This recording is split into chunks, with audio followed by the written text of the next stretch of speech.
Today is August 31st, 2020, and today I'm going to get started on replacing the brake system on my 2011 Dodge Durango.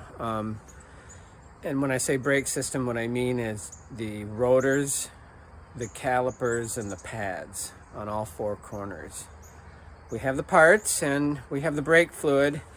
And I think we have most of the tools we need. We got jack stands, we got a floor jack, and we have an electric impact wrench for removing the wheels. So I was about to start jacking things up and I thought, let's start at square one. Let's make sure we have some brake fluid.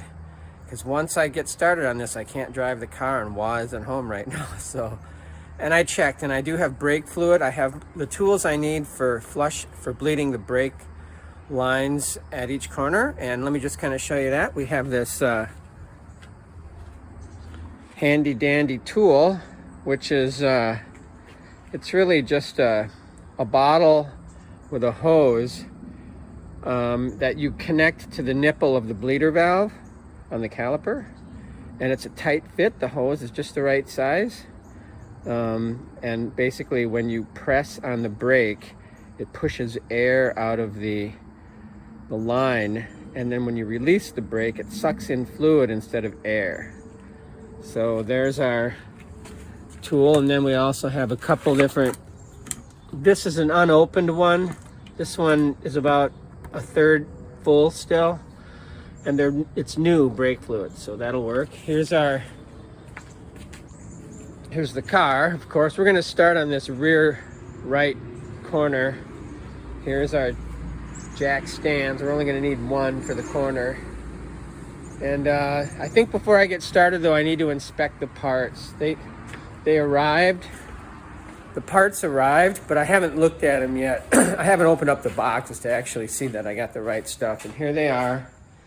They arrived Saturday. Today is Monday morning. So before I get started, I'm going to open these up and just make sure we have the right parts. We'll resume shortly. Thank you. Okay, so this is Jason. I'm back again, and I just opened up the boxes of the brake parts just to inspect them, make sure we have the ones we need. I mean, all the parts are here. Front and rear calipers, front and rear rotors, and the brake pads. I just don't know, 100% for certain if they're the right size ones. So here's what the new rotors look like. That's a front rotor there. There's your rear rotor. Front caliper, rear caliper. These are powder coated in red. Here's our pads. These are the new pads, and this is one set of the brake rotors. So it looks like we have everything we need. So the next thing to do is jack up the car and take off the wheel. Okay, so we're going to stop now.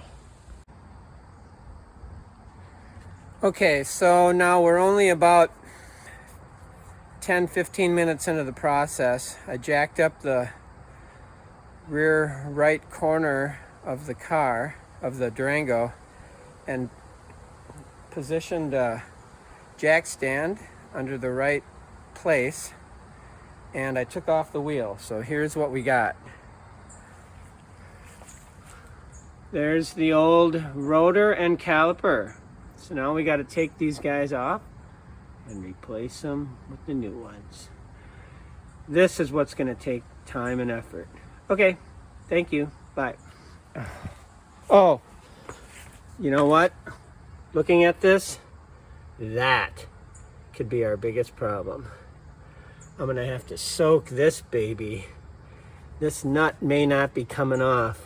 That could be our biggest problem right there. Okay, we'll see.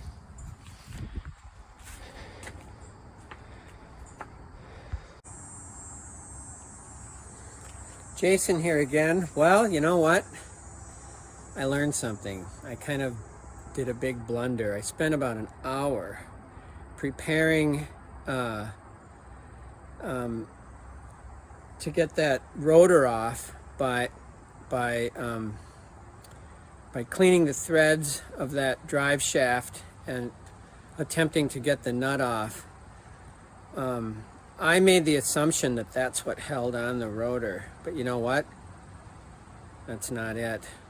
Not it at all. That's only for, that nut is for holding the wheel hub and bearing onto the drive shaft. And I didn't realize this until I looked at the rotors just now. Let's take a quick look at them.